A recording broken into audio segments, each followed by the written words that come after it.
இது 5வது வருஷம். இப்பதான் ஃபர்ஸ்ட் டைம் போறார். 4 வருஷமா அவர் போவே இல்லை.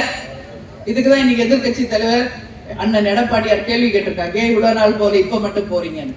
இன்னைக்கு எல்லா பக்கம் ரைடு தெரியுமா உங்களுக்கு? சுத்தி சுத்தி ரைடு போயிட்டு இருக்கு சென்னை எல்லார் வீட்லயும், ஆட்சியாளர்கள் வீட்டுல.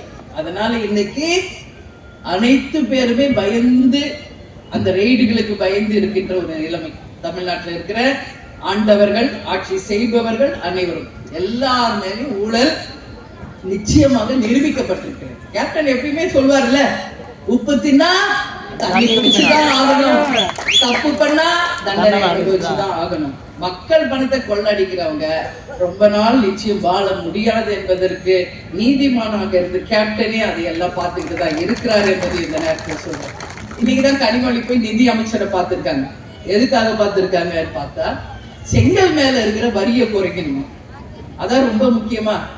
களிமண் செங்கல், சாம்பல் செங்கல், உபயோகமே இல்லாத செங்கல், இதுக்காக வரி குறைக்கணும். அவங்க போய் பார்த்தது வேற விஷயம், வெளியே வர்றது செங்கல் மேல் இருக்கின்ற வரியை குறைக்கணும். கனிமொழி அவர்களே, நீங்க தான் சொன்னீங்க இளம் பெண்கள் அதிகமா விதவைகளா இருக்காங்க தமிழ்நாட்டுல, வந்தவனே டாஸ்மாக் மூடுவோன்னு சொல்லிட்டு இவங்களே இன்னைக்கு 2 டிஸ்லரிஸ் ஓபன் பண்ணியிருக்காங்க, மதுபான ஆலைகள். தெரியுமா உங்களுக்கு எல்லாம்? 2 ஆலைகள் இன்னைக்கு கனிமொழி அவர்கள் ஓபன் பண்ணியிருக்காங்க. அதனால நீங்க சென்ட்ரல் கவர்மெண்ட்ல இன்னைக்கு எம்பியா இருக்கீங்க, அமைச்சர்களை சந்திக்கும் பொழுது நீங்க கேட்க வேண்டியது, தமிழ்நாட்டில் டாஸ்மாகை நிரந்தரமாக மூடுங்கள், எங்களுக்கு மருத்துவத்தையும் கல்வியும் இலவசமா கொடுங்க, மணல் கொள்ளையை முற்றிலுமாக எங்க தமிழ்நாட்டில் தடுக்கணும், கனிம வள கொள்ளையை தடுக்கணும், ஒரு லஞ்சம் நேர்மையான இல்லாத ஒரு நல்ல ஆட்சி வர்றதுக்கு எங்களுக்கு சப்போர்ட் பண்ணுங்கன்னு கேட்கணும் அவங்க.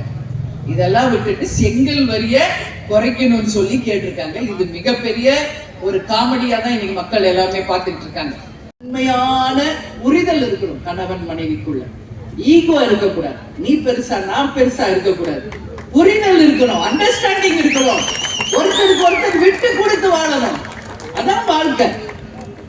நீ இன்னைக்கு இப்படியா நான் அப்படின்னா எப்படி அது குடும்பம் விளங்கும்? அதுக்கான உதாரணங்கள் தான் இன்னைக்கு எத்தனை எக்ஸாம்பிள்ஸ் நீங்க எல்லாரும் பார்த்துட்டு இருக்கீங்க. ஆனா அத நான் பெருமையோடு உங்ககிட்ட சொல்றேன், கேப்டன் தான் என்னுடைய எல்லாமே நினைச்சு கேப்டனுக்காகவே வாழணும். எனக்கென்று எந்த விதமான ஒரு சுய விருப்பம் எனக்கென்று எதுவுமே இல்லை. அவர் என்ன விருப்பமோ அதான் என் விருப்பம், அவர் என்ன சொல்றாரு அதான் என்னோட சொல், அவர் என்ன செய்யறாரு அதான் என் செயல். இப்படி என்னை டோட்டலா மாத்திக்கிட்டேன். எப்போ ஜனவரி 31, 1990 தாலி கட்டின அந்த நிமிஷமே என் வாழ்க்கையை கேப்டனுக்காக அர்ப்பணிச்சுட்டேன். அதனாலதான் கேப்டன் எவ்வளவு பெரிய கோவக்கார் தெரியல உங்களுக்கு, டென்ஷன் அப்படி வரும், அப்படியே பொறுமையா பார்ப்பார். அதனாலதான் அவர் அறியாம ஒரு வார்த்தையை சொல்லியிருக்கார் பேட்டியில, பாக்குறப்ப எனக்கே கண்ணுல தண்ணி வருது. என் மனைவி நிழல் சக்தி இல்லை, நிஜ சக்தி. அவ என் மனைவி மட்டும் இல்லை, என்னுடைய தாய் அப்படின்னு அவர் பேட்டி கொடுத்ததுல எனக்கு தெரியாது. இப்ப நான் யூடியூப்ல பாக்குறப்போ அப்படி அழுகிறேன் டெய்லி வீட்டுல. ஏன்னா அவர் அவ்வளவு சீக்கிரமா யாரையும் பாராட்ட மாட்டாருங்க, கட்சிக்காரங்களுக்கு தெரியும், தப்புனா தட்டி கேட்பாங்க. அப்போ அவர் மனசுல அவ்வளோ ஒரு விஷயம் இறங்கி இருக்குன்றத நான் பாக்கல. அப்போ அவருக்கு அம்மா இல்ல, 1 வயசுல இறந்துட்டாங்க கேப்டனோட அம்மா. அதனால அம்மா பாசமே தெரியாது கேப்டன். அதனால என்கிட்ட கேட்டார் கல்யாணம் ஆன உடனே, அம்மா பாசம் தெரியாது எனக்கு, நீ சாப்பாடு ஊட்டி விடுவியான்னு கேட்டார். 1 நாள் இல்லை, 2 நாள் இல்லை, அன்பு சகோதர சகோதரி உங்ககிட்ட நான் சொல்றேன், டெய்லி நான் தான் சாப்பாடு ஊட்டி விடுவேன். எவ்ரிடே நைட்டு ஷூட்டிங் முடிச்சு மிட் நைட் தான் வருவார். எந்நேரம் ஆகட்டும் 3 மணி 4 மணி ஆன முடிச்சிருந்து அவருக்கு சமைச்சு சூடா கொடுத்து ஊட்டி விட்டுட்டு தான் படுப்பேன். மார்னிங் எப்பனாலும் ஷூட்டிங்ல இருந்தா அவர் சாப்பிட்டுக்குவார், அவுட்டோர்ல இருந்தா அவர் சாப்பிடுவார். ஏன் இதெல்லாம் சொல்றேன்னா, அந்த புரிதல் இருக்கணும் கணவன் மனைவிக்குள்.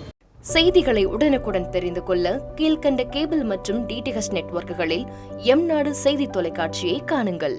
பாதகம் செய்பவரை கண்டால் நாம் பயம் கொள்ளலாகாது பாப்பா, மோதி மிதித்து விடு பாப்பா, அவர் முகத்தில் உமிழ்ந்து விடு பாப்பா. அண்மை செய்திகளை உடனுக்குடன் தெரிந்து கொள்ள இணைந்திருங்கள் எம்நாடு தொலைக்காட்சியுடன்.